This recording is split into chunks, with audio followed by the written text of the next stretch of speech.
ครับสวัสดีครับก็กลับมาพบกันอีกครั้งในช่วงเบรกที่2ของ Cat Sport Chill ในช่วงไฮไลท์นะครับก็ตอนนี้มาเริ่มครึ่งหลังครับโดยการที่ Bangkok FC ยังคงบุกมานำ Cat FC อยู่3-2นะครับ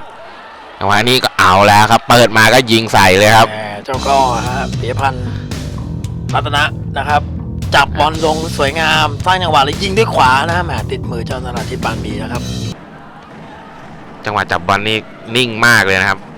แล้วลูกนี้เลนาโต้นี่มีกิจกรรมโชว์นะฮะเอาแล้วครับจอห์นเล็กได้บอลตอนนี้ก็ยังมีปัญหาเรื่องการปรับตัวแล้วก็เรื่องของสภาพความฟิตนะครับเพราะว่าผู้เล่นต่างชาตินะครับจอห์นเล็กเนี่ยจะอายุค่อนข้างจะเยอะนะฮะ34แล้วนะครับแต่ลูกนี้น่าตุ่มแก้วครับได้จังหวะยิงฟรีคิกตรงตัวผู้รักษาประตูนะครับก็เป็นโอกาสของฮัสดีกลับมายืนเป็นผู้รักษาประตูอีกครั้งหนึ่งนะครับในช่วงครึ่งหลังนะครับจังหวะนี้แคท FC บุกขึ้นมาทางซ้ายครับดึงหลบเป็นหนึ่งยังโดนซ้อนไม่ได้ครับ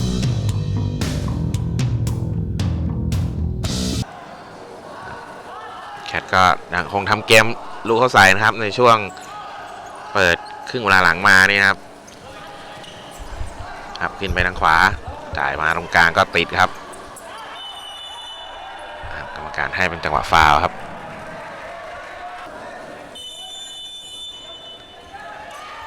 โอ้โหลูกนี้เต็มข้อเลยฮะก็อย่างตรงตัวนาราธิปันมีอยู่นะครับยิงใส่เอาตรงๆเลยครับตอนนี้นี่ทั้งสองทีมนี้ก็สลับกันนะครับสลับกันรุกกันรับสลับกันทำประตูครับจังหวะนี้ KFC เสียใบเหลืองครับดูครับสูตรไหนครับแหมครับแย่งออกมาได้ครับเอาละครับที่มีสวนฮะ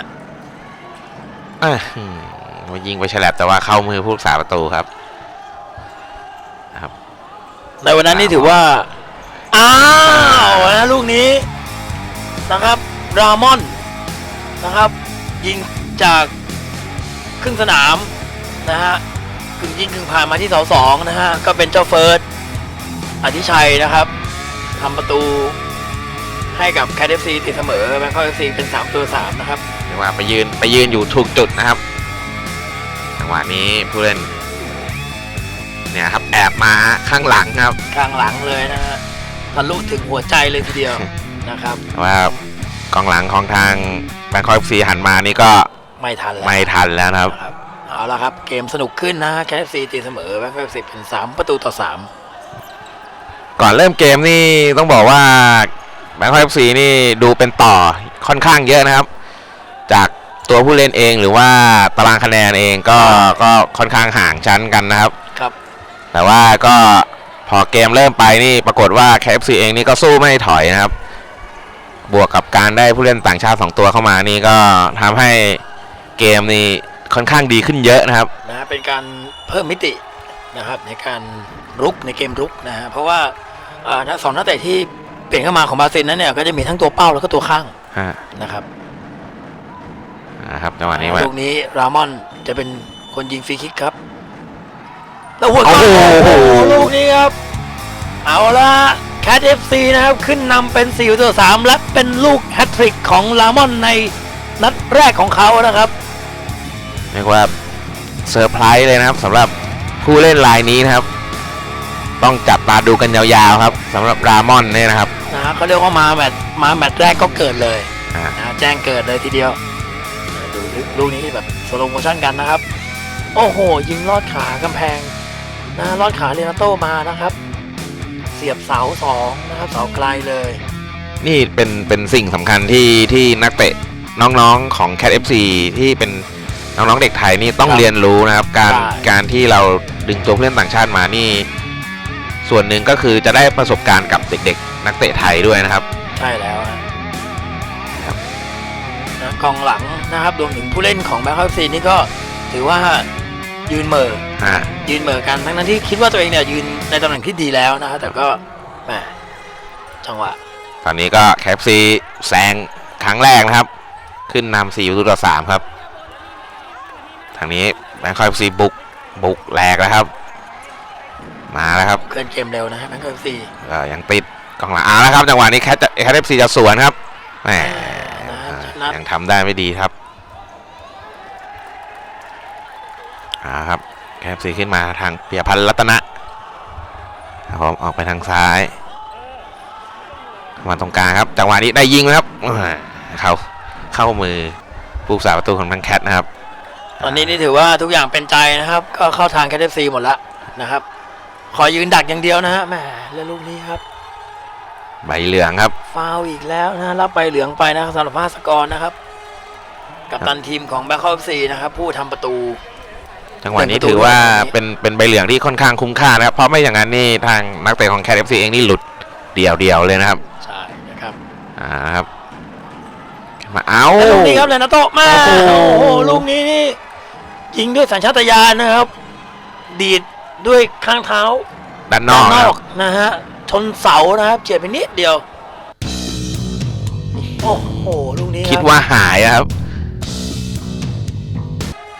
เกือบไปแล้วนะแคท FC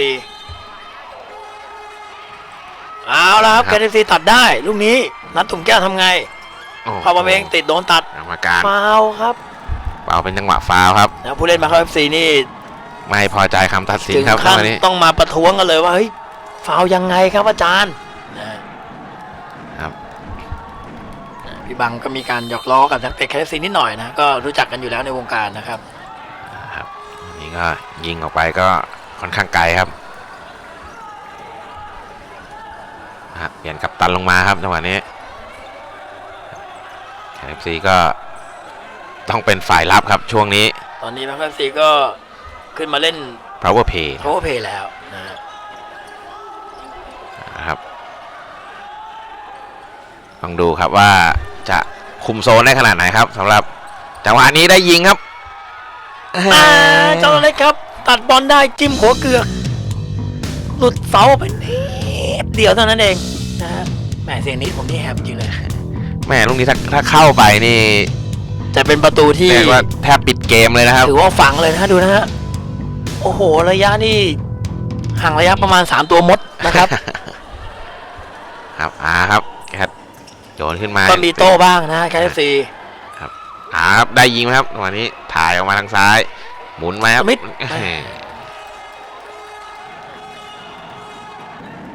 ครับได้คิกอิงเข้ามาครับอันนี้ตาแล้วครับหลุดมาครับสมิธโอ้โหลูกนี้ครับผู้เล่นหมายเลข8แคท FC ครับสมิธครับผมนะฮะลูกนี้แปะด้วยขวาติดเซฟผู้สาประตูแล้วก็ทำให้บอลเหินข้ามคานไปเฉียดเลยนะครับยิงเข้านี่ง่ายกว่ายิงออกครับจังหวะนี้ใช่ฮะไม่งั้นที่ฝั่งเอาแล้วครับลูกนี้ครับรามอนโดนตัดบอลได้นาวินเลี้ยงหลุดขึ้นมา3ให้เรนาโต้ส่งให้นาวินดีกามาเรนาโต้โอ้โหลูกนี้เป็นการประสานงานกันที่สุดยอดเลยนะครับแคท FC โดนอีกแล้วฮะเอาแล้วเจ็บเลยครับแล้วเจ็บเลยฮะกล้ามเนื้อดูนะฮะการทำเกมขึ้นมาจากของนาวินนะหมายเลข8เรียกว่าตัดเกมได้ตรงกลางนี่ขึ้นมากันเร็วมากเลยครับนะฮะส่งมาภาสกรเรนาโต้ยิงลูกนี้เฉียดไปนาวินซ้ำติดผู้สาประตูตีกับด้วยขวาและเรนโซ่แปรครับซ้ำลูกนี้เข้าไปฮะเรียกว่ามันเหลือแต่ประตูแล้วครับจังหวะนี้นะแคท FC ตอนนี้ก็โดนตีเสมอเป็น4-4แล้วครับเอาละครับตอนนี้เท่ากันทุกอย่างแล้วครับตอนนี้แฟนบอลทั้ง2ทีมก็มีกำลังใจนะครับเชียร์กันแบบว่าลุ้นกันแบบเต็มที่นะครับเรียกว่าสนุกครับสำหรับช่วงท้ายเกมนี้นะครับเป็นแคท FC ที่ต้องลงไปตั้งรับครับและแบงคอกก็ดูจะค่อนข้างจะคึกกันขึ้นมาอีกแล้วครับโอ้โหจังหวะนี้ยิงไกลก็ยังติดนาราทิพย์นะครับปัดออกไปได้เรียกว่าแบงคอก FC เองนี่ต้องการชัยชนะแล้วนะครับต้องการ3แต้มแล้วนะครับใช่นะครับครับและลูกนี้ครับไขว่ไปติดครับแย่งกันอยู่ตรงกลางอันนี้บอลจะไปอยู่กับใครครับจิ้มโอ้โหลูกนี้จอร์นเล็กครับ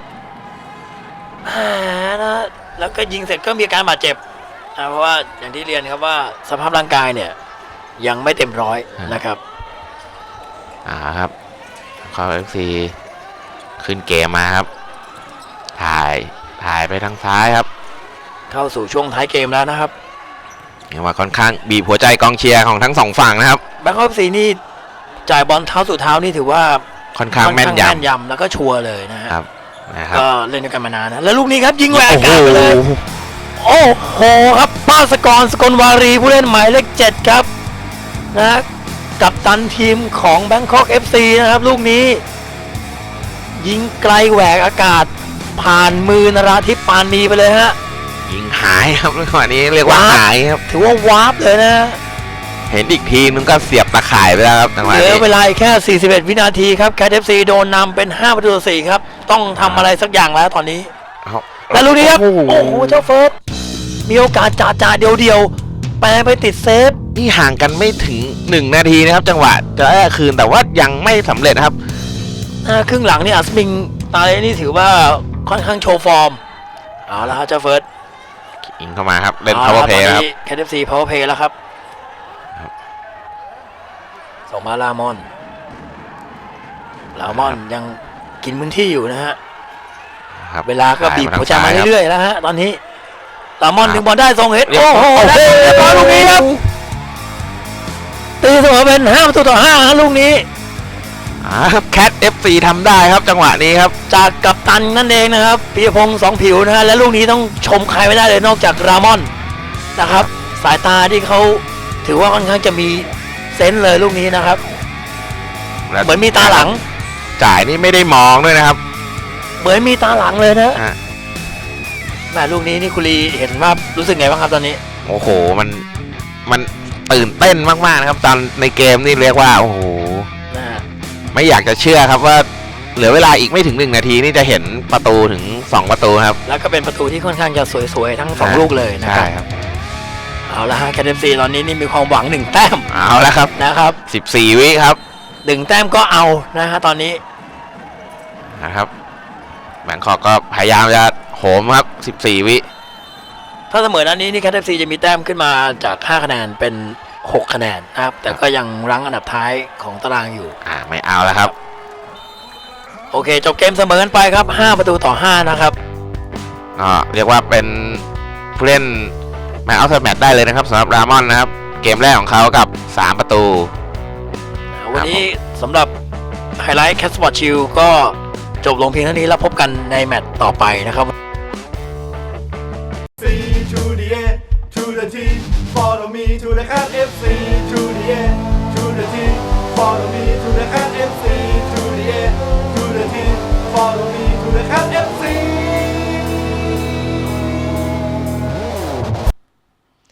สำหรับการแข่งขันฟุตซอลระหว่างทีม Cat FC และทีม Bangkok FC ก็ได้จบลงไปแล้วนะคะส่วนผลการแข่งขันนั้นเสมอกันไปค่ะด้วยสกอร์5-5แบ่งกันไปคนละ1แต้มค่ะส่วนสัปดาห์หน้านั้นจะเป็นการพบกันระหว่างทีมไหนอย่าลืมติดตามชมกันนะคะนอกจากนี้ท่านผู้ชมยังสามารถติดตามความเคลื่อนไหวการแข่งขันฟุตซอล Thailand Premier League 2015 ได้ที่ www.futsaltpl.com ค่ะสำหรับวันนี้ดิฉันและทีมงานต้องขอลาท่านผู้ชมไปก่อนแต่เพียงเท่านี้ค่ะสวัสดีค่ะ